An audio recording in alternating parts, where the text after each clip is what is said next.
what's on our mind is that we really need to find a way to reimagine capitalism, where growth and impact should coexist. Because without companies coming forward to make a significant contribution, this effort's going to fail. But if we do make a significant contribution, we've got to be bold about the targets we set. At Mahindra, we have set a target of getting to net zero by 2040. But 2040 is a long way off. And I'm not likely to be the CEO at that point in time. So what we have to do is, what are the targets we set for this year, next year, and the year after that? And that's really the path we're laying out.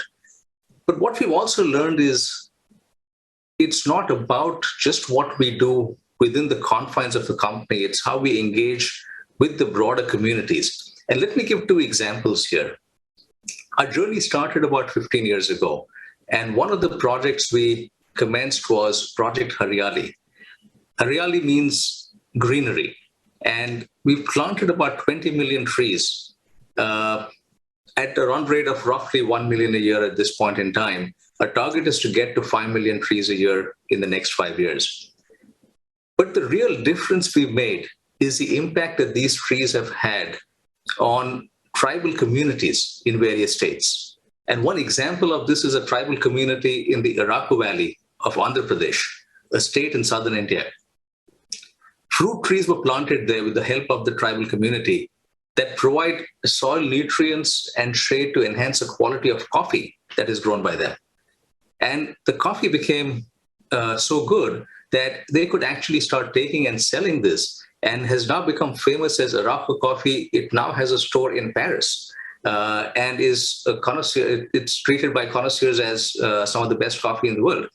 So this is something that really is transforming livelihood for communities.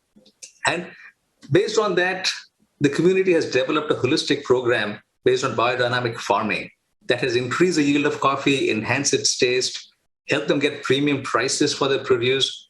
And that has resulted in greater community engagement, greater tree plantation. Across the trees we've planted, we have an 83% survival rate, which is quite high. And that's really more important in terms of sustainability of these programs. And if you look at the net carbon sequestered annually by the current population of trees, it really covers half our Scope 1 and Scope 2 emissions. So that is a significant step forward for us. A second example I'll talk about is around being water positive. We have been water positive for the last 7 years. And we've got a large family of employees, 260,000. But we've had a lot of enthusiasm across various companies, and they've done extensive rainwater harvesting, adopting water recycling, eliminating leakage, enhancing productivity, etc. But here again, the biggest impact we've had is with communities. An example here is we did a project with about 32 villages in the state of Madhya Pradesh in central India. It was a watershed development project spread over 10,000 hectares. And in partnership with the state government, this led to a 3.5 times increase in per capita income for 20,000 rural Indians in 5 years.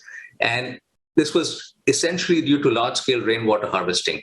And that, again, is changing lives of communities. And these are things that are enabling the communities to get involved in these projects and give us a much bigger impact.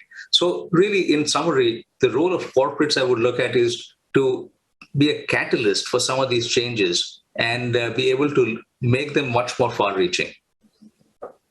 Thank you very much, Anish.